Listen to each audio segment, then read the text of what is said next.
Hi everyone and welcome to episode 74 of the Talk is Cheap show. Hope you're all well, healthy and COVID free. Thanks very much for tapping in. We truly appreciate your support. We've got another excellent show lined up for you today, during which we will discuss matters such as the proposed takeover of Arsenal by Mr. Daniel Ek, the social media boycott that's taking place this weekend. We'll also look at the proposed Hall of Fame, where we've got one Arsenal legend we believe will be inducted into that very time, or may well have been done already. We'll also look at Arsenal's last game since the last show. We'll also have an in-depth review of the game that took place yesterday, which there's lots of talking matters arising from. We'll finish off with a very brief look at Arsenal's upcoming game at the weekend. But before we do all that, ladies and gentlemen, please indulge me while I take the necessary time out to introduce my guest and co-host. So let the drum roll proceed. Former professional footballer, now established YouTuber and legendary football influencer. The eloquent, the effervescent, the enigmatic, the enthralling, the entertaining, the extraordinary, the exemplary, the elite. Ladies and gentlemen, please give a big digital round of applause for Mr. Curtis Shaw of Curtis Shaw TV in-house. What you saying, bro? Bob. It was the ease this week then, yeah? It was easy this week, man. Yeah. It's easy. No, I appreciate it, man. I look forward to that intro every week, man, because, you know, lifts the mood, you know, especially when you're watching Arsenal. You need a little pickup. So, no, I hope you're good, bruv. I'm all right, man. Tell the people very briefly what you've been up to, apart from the obvious, was watching Arsenal. What else have you been up to, bro? Oh, yeah, everything's been better than watching Arsenal, to be fair. Back in the gym, just same old, man, same old. AFTV, FC and family life, you know, everything's a lot more hectic now, isn't it, with the lockdown kind of easing. But, yeah, it's good to be back out and about. Yeah, man, it's great to be having you back, man. Yeah, and I'm glad that you're looking well and feeling well. That's great, man. So, okay, moving on then. So let's look first at our news and notes segment of the show. Yeah. This is where, for people who don't normally watch the show, this is where we look at matters that have made the headlines in the last week since our last show. And I guess we should start with the obvious one concerning Arsenal anyway, and that's the proposed takeover, if that's what you want to call it, or the move by a certain Mr. Daniel Ek of Spotify. He wants to take control of Arsenal's interests. So what's your take on this so far, Curtis? What's your view on that? I mean, listen, I think we've got to see it as a positive, because we seem a lot more positive about what's happening now than where we were a few weeks ago. Before the protest, most people had never heard of this guy. Now we're looking at him as the savior of the football club, you know? And I think the fact that he's putting public pressure on Stan Kroenke to sell, it gives the fans an opportunity to really get behind someone. You know, when Usmanov was trying to buy the club, a lot of things were behind closed doors. I think a lot of people within the club were against that takeover happening. I feel like the energy is a little bit different now. I suppose the pessimist in every Arsenal fan will sit there and go, this brother's just trying to get some PR for Spotify, get the share price up. But listen, everything he said so far, why should we not believe it? He said he's a boyhood Arsenal fan. He did an interview saying he wants to buy the club. They're saying there'll be an offer in the next 2 weeks. And I think fans, rather than saying, oh, we don't believe him, let's support him. Let's get behind him and let's hope he can force Stan to sell. Because I honestly think under the right circumstances, with the right offer, I think Stan would consider it. You know, it's not going to be easy. He's got a big asset in Arsenal, but I think the fans can play their part, and it's time for the fans to come together and try and push him out the door. I mean, listen, you're right there. I think Daniel Ek does come across as authentic and legitimate. And I do think that, listen, in life, every material possession has its price, doesn't it? Let's be honest. But I'm not so sure whether the Kroenkes will sell up. Not just yet, anyway. Even if they did, they would probably use this interest to broker some kind of leverage on the deal that's them. In other words, what they'll do is use it to push up the price. And I'm not sure whether Daniel Ek, even with his vast reserves of money, will be able to you know what I mean, provide the kind of funds that they're looking for. So, listen, man, like a lot of fans, I'd like to see different owners, but I'm not so sure whether... I see the problem I've got with this is, well, not so much a problem. The view I've got on this is that whatever you say about the Cronkies, man, they're not... they're very intelligent men. They may not know much about football, but they do know a lot about business. Yeah. And these are hard-nosed businessmen. So they will be aware that there's a little feeling against them by the fans. But will that be enough for them to sell up if they don't want to? No. I'm sure they've come across this type of opposition before in other interests they've undertaken. So unless it suits them, then I can't see them selling. Difficult. And that necessitate a very large offer indeed. So I don't know, man. But yeah, it's interesting. We'll watch this space and see what happens. Just very briefly, what's your view on the Premier League Hall of Fame thing? Where we know that Thierry has been inducted, him and Alan Shearer. There's talk of more Arsenal players. What's your thoughts on that, bro? I mean, listen, in terms of Henry, you can see him in the background there on the green screen. For me, the best player to ever play in the Premier League, without a shadow of a doubt. The best player to ever play for Arsenal, you know, there's no question. You know, he had to be... Granit Xhaka there for a minute, but anyway. Granit Xhaka? Oh, no. The Hall of Shame possibly for Granit Xhaka, not the Hall of Fame. But no, Thierry. And in terms of Alan Shearer, you know, I actually spoke about this the other day. Shearer is a player that growing up I wasn't a fan of, just because, you know, I think I like saucy players, man, with skill and that, you know. Shearer had the shirt tucked in, the shorts were high. The simple celebration. But looking back, when you really think about it, he was a serious footballer, man. That guy scored goals on a regular basis. And top goal scorer of all time. Yeah, I've got no problem with Shearer doing it. And I know, obviously, Bergkamp, Wright, Vieira, Ashley Cole, Tony Adams, I think they're the other Arsenal players who've been nominated. I don't read too much into it because apparently it's voted for by journalists and, you know, it's... but listen... Ray Parlour will get a nod. Ray Parlour? I don't... If Robbie was in the panel, he might be voting for him. I don't know. Yeah, will Robbie vote for Ray? I don't know. But listen, apparently. They've settled their differences apparently, and I saw them cheers into each other on social media. So listen, I don't think Ray will be in there, but listen, he played his part back in the day, I suppose, for Arsenal.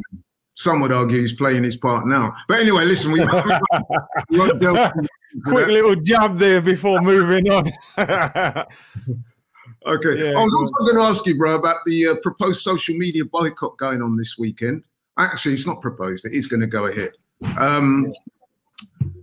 What's your thoughts on that? So we know that come 3 o'clock on Friday, there's going to be a social media boycott by a number of people across sports and across the world, actually, in protest at the lack of action being taken when people are abused racially or, you know, I mean, whatever bigotry is going on and stuff like that. What's your thoughts on that, bro? Do you think it will achieve anything? And are you going to join it? Listen, for me, it's not enough. It's as simple as that. I respect anything that brings awareness to a negative situation, which this does bring awareness. But it's not enough. We had the blackout day before where nobody posted for 1 day. Did that make any difference? So now we're going to do 3 days. Well, we're going to do 5 days, then 7 days. When the Super League got brought up, I saw lawyers, solicitors, court cases, government, everyone made moves because it was money. Racism and all these things, you know, fixing that doesn't make these guys money. And this is why they don't care about it. So for me, I won't be taking a break from social media for 3 days because, UEFA are going to take a 3-day break. I mean, can you get much more hypocritical than that? UEFA, you know, they've never dealt with racism. Now you want to take a 3-day break because everyone else is doing it. Listen, for me, I respect anyone doing it. And as I said, you're trying to bring awareness to it. Is this going to fix it? No, it's not. You know, if these people wanted to fix it, they could fix it. The government could employ certain laws that would stop these companies doing it. So for me, it's a gimmick. It's a gimmick for me, and it's not enough. And, you know, I respect people doing it, but nah, it's nowhere near enough. Yeah, I would have to agree with a lot of what you say, although I will be participating in it. We will do here as AFTV as well. It's interesting because it was none other than Thierry-Henry first proposed this kind of action, wasn't it? You know, coming off social media for a while, and it kind of gathered momentum from there on in. I mean, listen, it's a noble cause, if you like, but like you said, man, if these social media companies really wanted to do something about it, I'm sure there's enough brains trust there to actually get on and do something, man. And like you said, there seems to be a lack of real desire to do that. And until those people really start to take the initiative and address it properly, then it's a bit like the racism in football with UEFA and FIFA, isn't it? A lot of it is all rhetoric, man. It's all hot air and white noise, for want of a better term. So, hey. But anyway, man, thanks for your comments on that. Moving on then. Arsenal's last game since the last show. I mean, I think we should talk briefly about it. And I do mean very briefly about it because there's not that much to say. Certainly not much to say positive anyway. But yeah, Arsenal's last Premier League game was a home game at home to Everton. It took place, coincidentally, on the day of the protests by the Arsenal fans against the proposed Super League, which we all know is crash and burn. Well, we say it's crashed, but I don't know if it's burned because I get the feeling it could sort of resuscitate itself in the future. But yeah, so we had that game last Friday at home to Everton, and well, what a desultory performance. We lost again at home. 7th time this season in the Premier League we've lost. A real calamity of error type goal. But Leno own goal. And yeah, man, very disappointing. What's your thoughts on that, Curtis, very briefly? We lost 1-0. We played rubbish and another home defeat. You know, I don't think any Arsenal fan is surprised. It's as simple as that. We've come to a point now where we're not surprised when Arsenal lose a game, and at home as well, which was something, you know, I always felt like we were a really good team at home. But that's just gone out the window. And this was just another one in the collection. It was a shambles. The protest was the most exciting part of that Friday, not the game. You know, let's be real. That pretty much says it all, really, doesn't it? Wow. Yeah. Yeah, man. Yeah, the less said about that game, the better. Let's move on then to arguably the biggest game of the season. Well, let's be honest, it was the biggest game of the season. Semi-final of the Europa League, massive game. Arsenal versus Villarreal. Arteta versus Emery. You know what I mean? It was all set up. The stage was set. Curtis, I've got to ask you this, man. Everyone's talking about it. An hour before the game, the team comes through. What's your thoughts, bro? I thought, you know what? I need a crate of red stripe.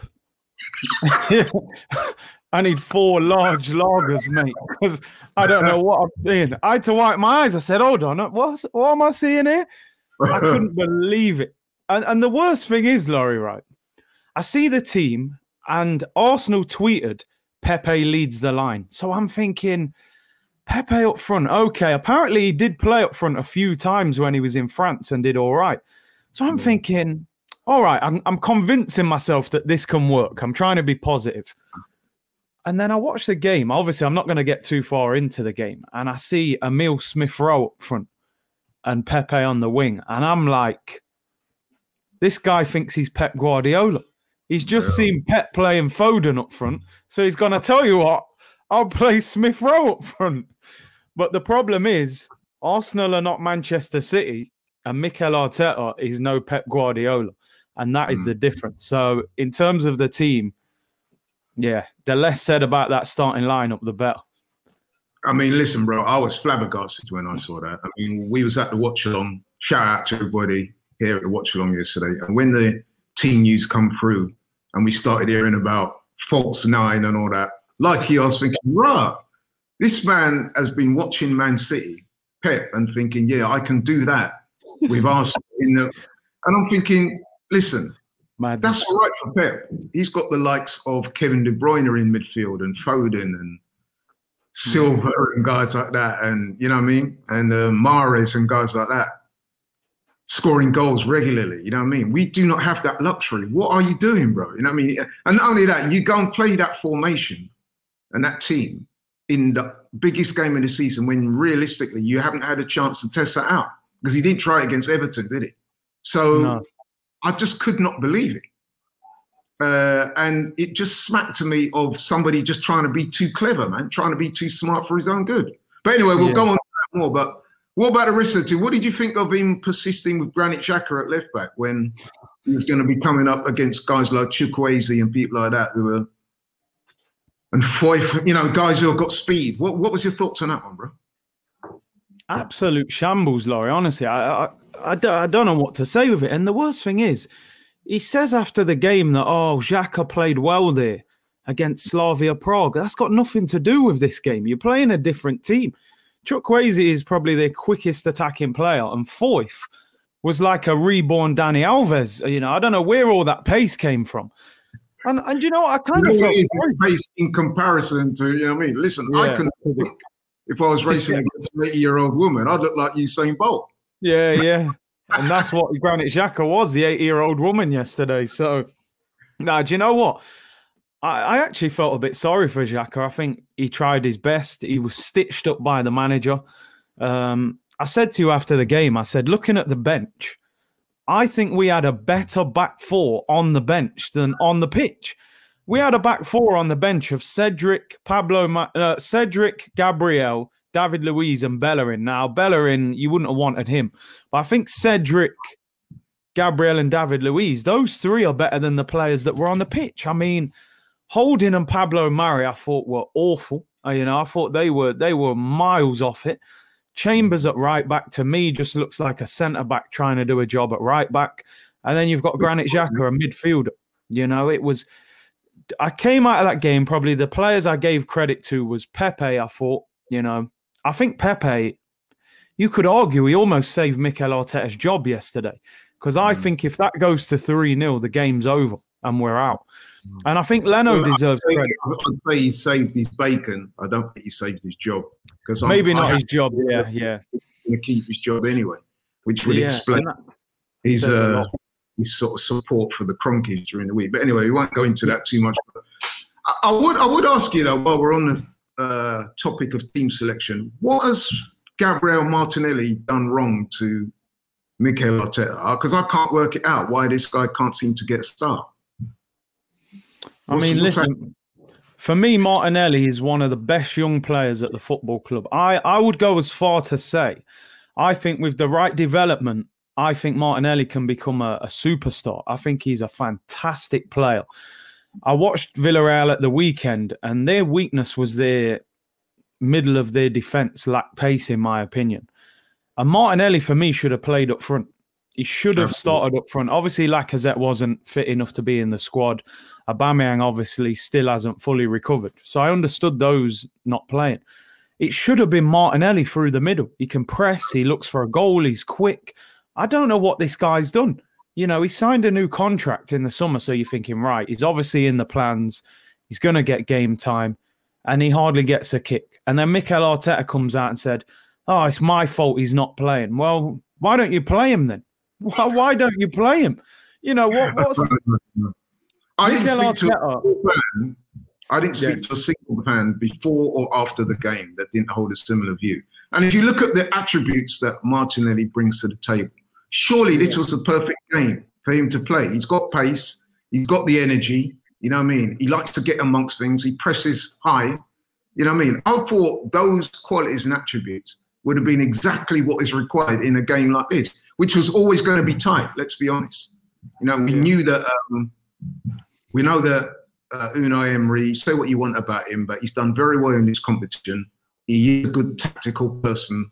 You know what I mean? I'm sure he would have had his dossier on all the Arsenal players, and he would have relayed all what he thought were the Arsenal strengths and weaknesses to his team, and they would be well set up, which is basically what they were, because I wouldn't say that they were a great team, but they did seem well organised, and they were playing to a plan, unlike us, by the way.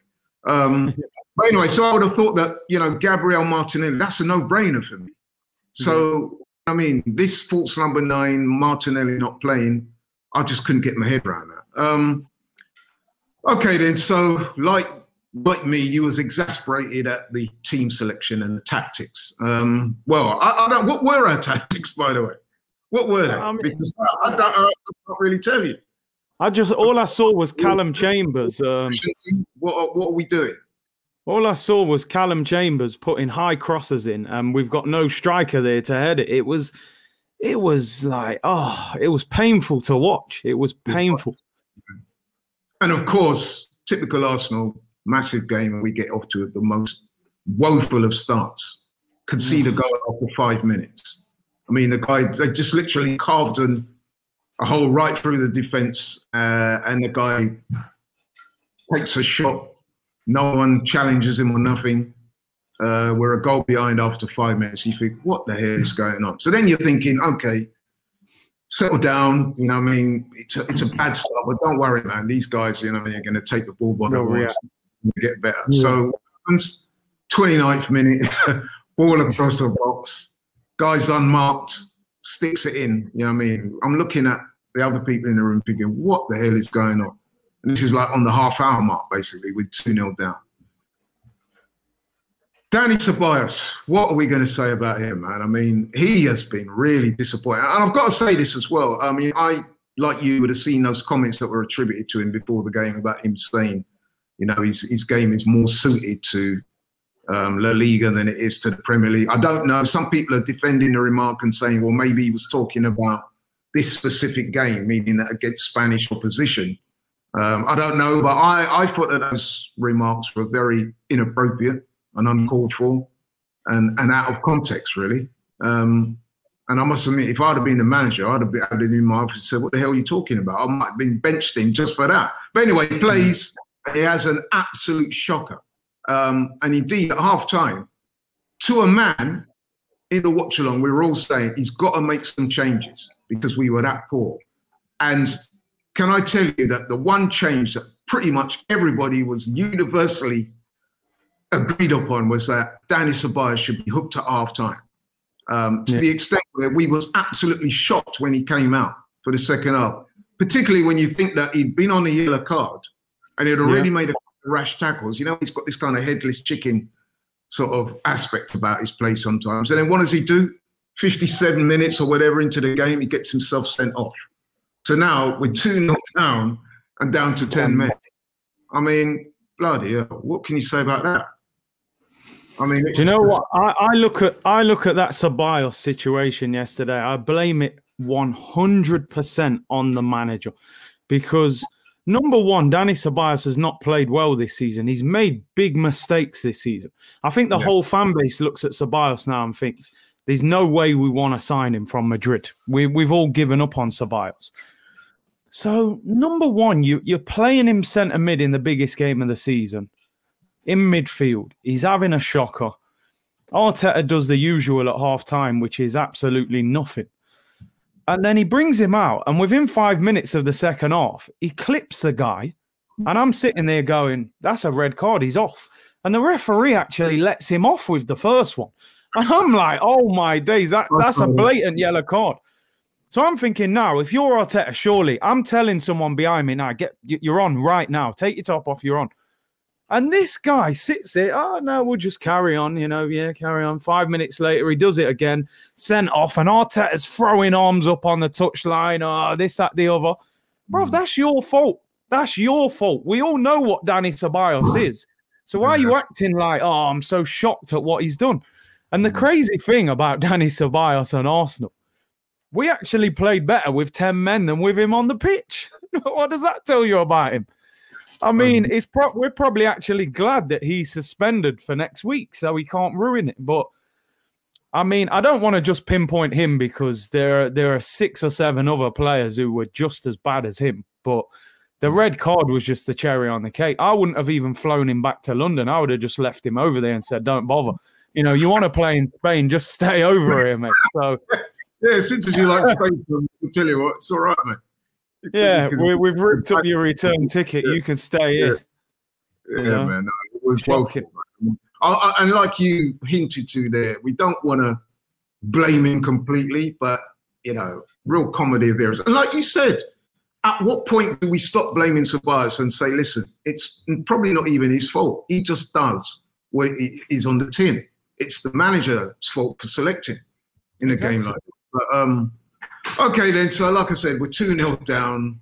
We've got a man sent off. Things are looking pretty desperate. But then, lo and behold, the 73rd minute, I think the referee does us a massive favour here, man. I mean, shout out to Ty. Shout out to Ty. We all love Ty. He's our brethren. He's Arsenal through and through. But the one thing about Ty, he loves to moan up about the referees. And I keep saying to Ty, I goes, listen, these things do have a way of sort of equaling themselves out. I know it sounds a bit of a cliche, but I actually do believe it. And last night, in that 73rd minute, when Saka goes down, right, I'm like, bro, that is... when I saw the referee went to the box, I was jumping up and down. And my first thoughts were, we got away with one there, man, because that to me was not a penalty. Now, Curtis, you watched it. You're a professional footballer, ex-professional footballer as well. What's your thoughts on it, bro? For me, never in a million years is that a penalty. Now, if that penalty got given against Arsenal, we'd be going absolutely insane. Saka's done that, you know, classic, I'm just going to hang my leg out and see if it, you know, brushes against someone's shin pad or something, you know. And do you know the crazy thing? When I celebrated the penalty, then I saw the replay and I went, VAR's not giving that no chance. You know, they've already took the Pepe one away when he handballed it, and they gave it. I'm like, wow. You know, maybe this referee, I mean, that referee must be an Arsenal fan or something, because I was shocked that he gave it. But listen. You could almost think there's some conspiracy going on. I think, listen, man, we've got to make the second leg worthy of watching, you know what I mean? The way Arsenal getting off the top. I probably thought, you know what, if you allow this one in, at least we'll give them a sliver of hope in the second leg. But yeah, for me, no way was that a penalty. Absolutely no way. But I'll take it. Well, we will take it, yeah. What about 7 minutes later? Some people would say we've got another stroke of luck with the sending off of Etienne Capoue. Now, to me, I thought it was a sending off because of the 2 yellows. Some people are saying it was a bit harsh. What's your thoughts on that? I thought it was a second yellow, man. It was a clumsy tackle, and he actually injured himself quite bad. At first, everyone was like, "Oh, get up, man," you know. But obviously, he got stretchered off. But I thought it was, you know, Saka got clattered a number of times, and I saw a lot of people. A few people were criticising Saka, but I think you got to look at it. He won the penalty, and he got Capoue sent off, which are probably the two glimmers of hope that we gained out of that game. So despite him not being at his best, he still had two, you know, big moments. So yeah, for me, that was a red card. And at that point, I was hoping we might go and get the equaliser, you know, 10v10. Yeah, because I have to say that once they went down to 10 men, the threat from Villarreal seemed to dissipate completely. I think we handled going down to 10 men a lot better than they did, to be honest. And it did look like if there was a team that was going to score, which face it was otherwise a pretty drab game, then it was likely to be us. But anyway, the game ended that way, 2-1, a defeat. But you know what? We got that goal, the penalty, virtuous courtesy of Nicolas Pepe, who continues to enjoy good form in Europe. Listen, man, that's given us a lifeline, because I do believe that had that game have ended 2-0, I think our chances of getting anything out of that tie would have been pretty remote. So yeah, we've been given a lifeline. Now, the obvious question is, next week, do you think we can turn it around? Do you know what? I do, but my worry is the manager. Honestly, my worry is the manager, because if he picks the wrong team, it's not going to happen. You know, and it's number one, will Kieran Tierney be back for next week? Because we've got a problem at left back. You know, we've got a problem. And I know a lot of people have had a go at Cedric in the Slavia Prague home leg. But for me, he's been our best right back this season. You know, and I don't know why all of a sudden he's just been dismissed because he had one bad game. You know, I don't think you can play Granit Xhaka at left back. Now Ceballos is out. You need to play Granit Xhaka next to Thomas Partey next week. We need, hopefully, Aubameyang will be fully fit or close to it. He has to play through the middle.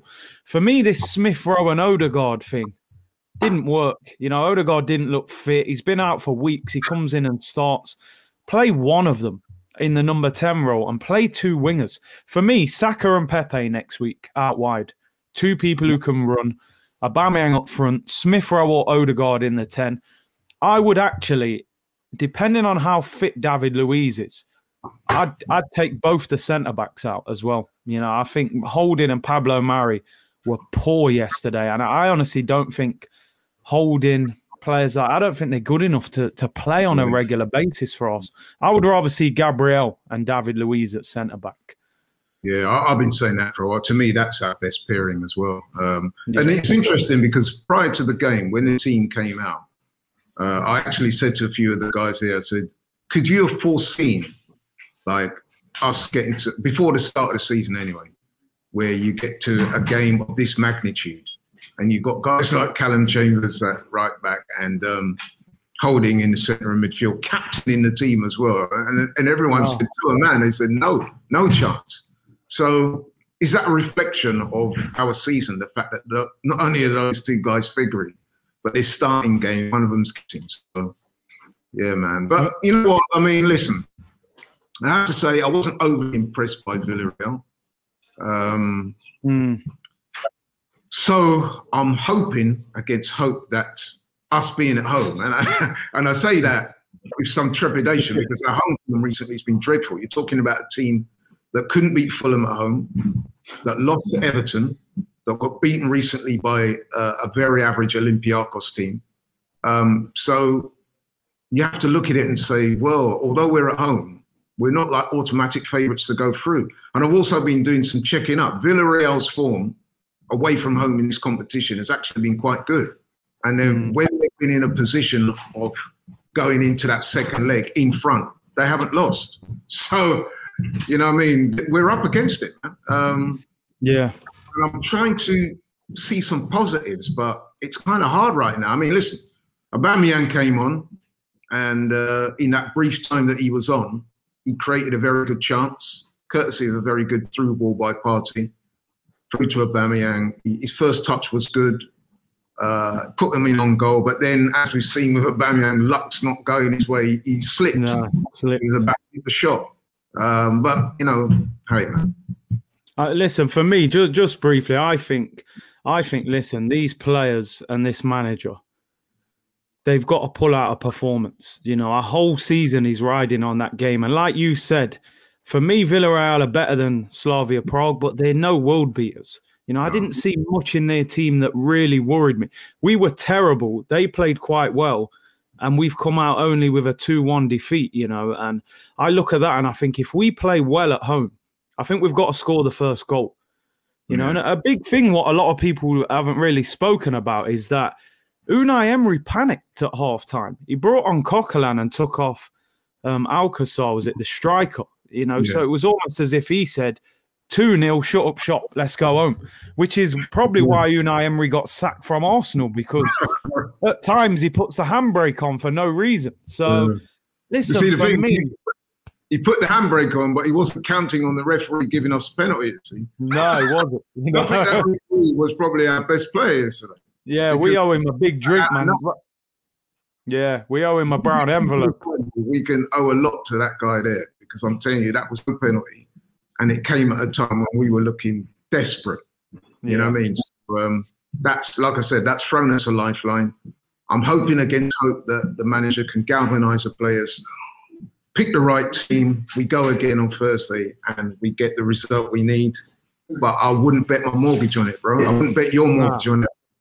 So, no. I wouldn't put nothing on it. Listen, I think we're capable of beating them, but at this moment in time, it's just, I just get the feeling that we're regressing. You know what I mean? Like, the manager's not giving me no confidence with some of the decisions he's making. I would say that the team are playing for him, but even they look confused as to what's going on. And why wouldn't they be? For me, if we get knocked out next Thursday, right? I was going to. He should have his P45 on his desk Friday morning. And not even Friday morning, Thursday evening. He's not good enough. He's got one last chance. He's got 7 days, mate. Craig David, you remember that song? He's got 7 days to save his job. I'm telling you, bro. Yeah. Some are arguing that even if we do get through to the final, even if we do beat, who, let's face it, it's going to be Man United in the final, he should still go. But listen, man, I don't want to speculate that. Yeah, we'll think about that further down the line. Then we'll have that conversation later. But yeah, we live in hope, man. We live in hope. I'm kind of reasonably optimistic because I'm thinking that we can't be as bad next week. Although I've said that before, we won't be as bad. You know what I mean? Much worse than when we played Fulham, and then a week after that we play Everton, and we're arguably even worse than that. So we hope, man. We hope. Okay, then that's that. Like I said, we'll see what happens next week. For our next segment of the show, Ops of the Week, man. Wildly exciting game this weekend. Premier League returns. Yeah. You know what I mean? A massive game this Sunday against Newcastle away from home, man. What's your thoughts on that game, bro? I mean, we're currently, let me pull up some receipts. What we now, 10 on the table. 10. Yeah, we're flying.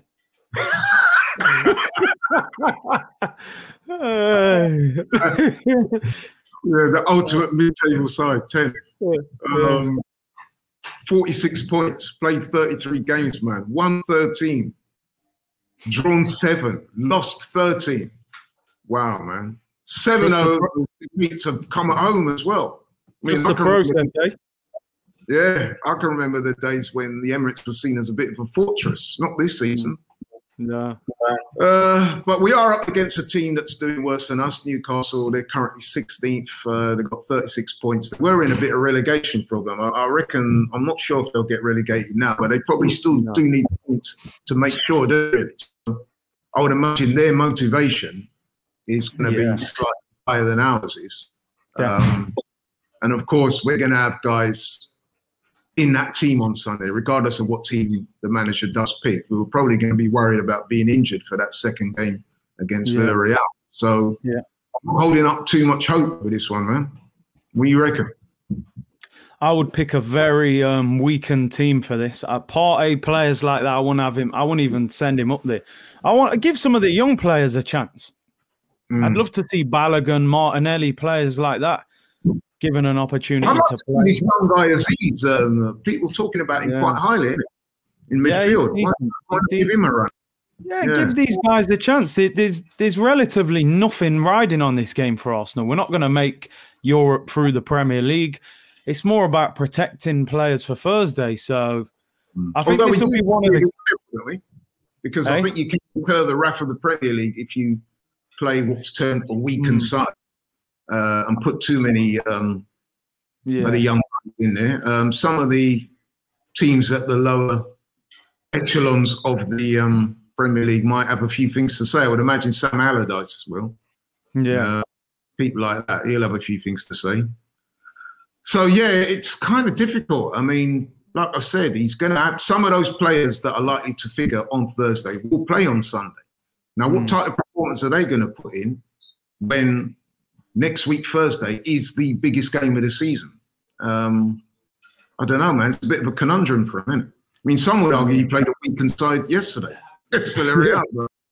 Yeah, exactly. With this manager as well, you just don't know what he's going to do nowadays, do you? I mean, like, I know what he's going to do, mate. He's going to mess things up. That's what he's going to do. I don't know, man. So, okay, so a prediction then for Newcastle. You know what? I'm going to go for 1-1, because I just think we'll rest players. I think Newcastle will be far more motivated than we are. Yeah. And it's probably a bit of an inconvenience to Mikel Arteta this game, having to go all the way to Newcastle. They're going to be fired up trying to stay up. We just don't want to get players injured. I think it will be a pretty boring game. This will be one of them ones at the end of match of the day when, all the big games have been, and then, right, we'll go to Newcastle, and you just walk out the room at that point. So I'm going to go for 1-1, not very exciting. Do you think he'll get a chance to work on his false number 9 formation again? To be fair, I think Mikel Arteta is playing the role of false manager, to be honest. Never mind false nine.